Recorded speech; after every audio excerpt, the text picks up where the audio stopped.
Hi, today's good person to know is Keri Lambden. She's lead designer at moo.com, and Keri's talk was on how you can better engage with your customers by giving them a delightful experience which wows them because it's unexpected and surprising and thus exceeding their expectations.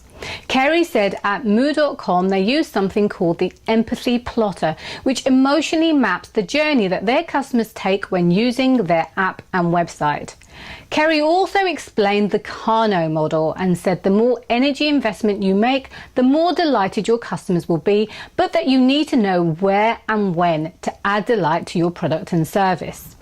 She says it's a visual representation of the data so that you can get buy-in from your stakeholders, and more importantly, your designers know what changes they have to make. And Keri talked through the 6-step process that they do at Moo and provided a link which I'll put in the description box. This video is particularly relevant for anyone who has an online presence and wants to understand how to get your customers to buy from you.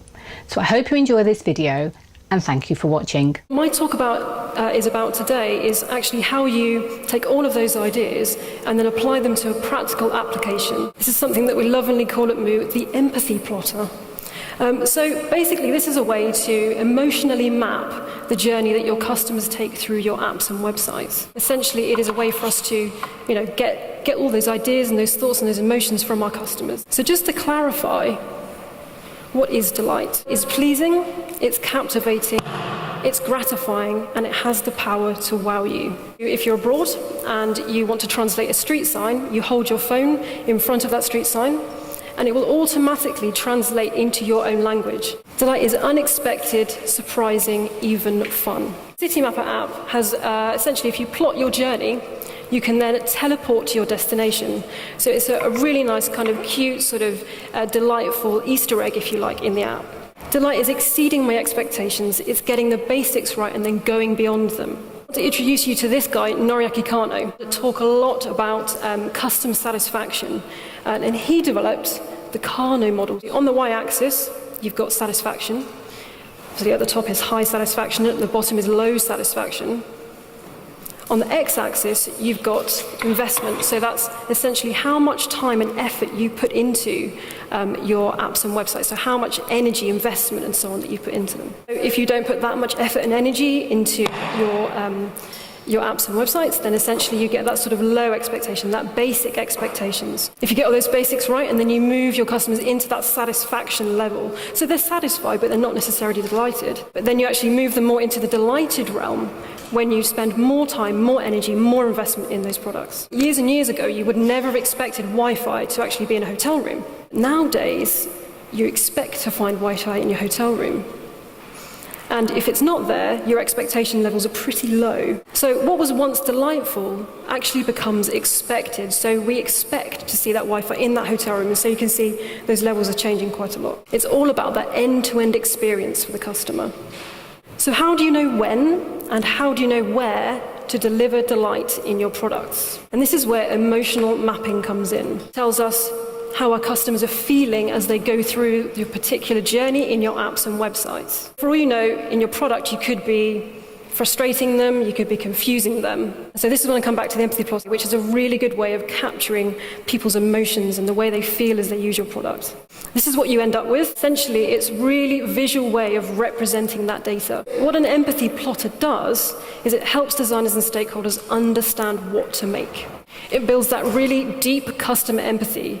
So it builds that real story around who your customers are. It also helps you to decide if, when, and where you should deliver delight. One thing I would say is it's a really good idea to adapt it to your needs. So this is something that us guys do at Moo. Step 1, decide on a task to map. If you own a website that has televisions for sale, then the task might be to buy a 3D television.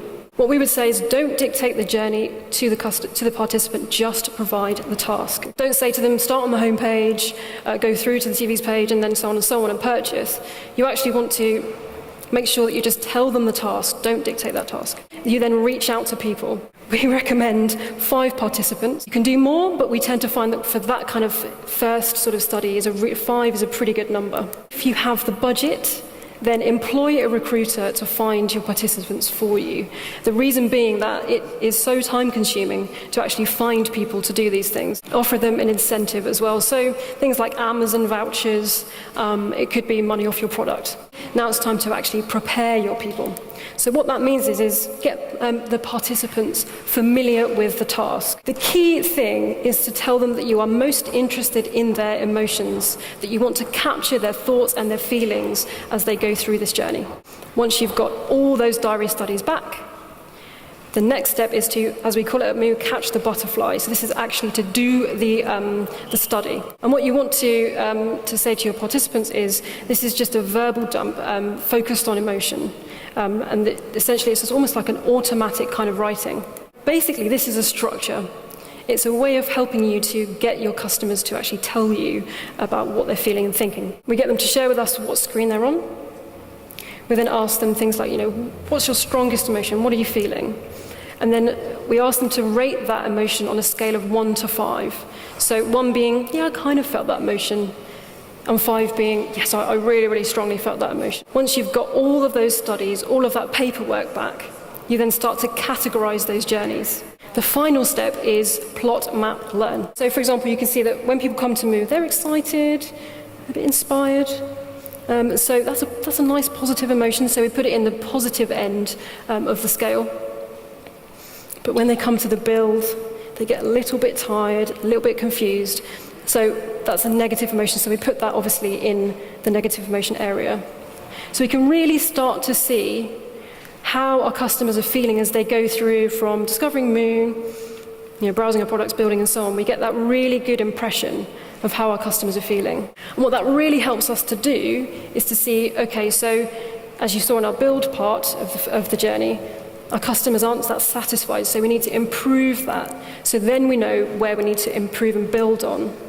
And also we can see where we can start to deliver delight. So this is a really good visual representation. It helps you to focus on what to fix. And it is low budget as well. You don't have to spend shit tons of money doing this. Delight is strategic. It cannot just be sprinkled on. It's really thinking about how your customers are feeling as they go through your product. Download the empathy plotter. It's got all the worksheets, got the step-by-step guide, everything. It's moo.com/digital-shoreditch/empathyplotter.zip. It's got all the stuff in there. I always find it fascinating to learn how other companies develop their business. I really hope you enjoyed this video. Please subscribe to see more, and thank you for watching.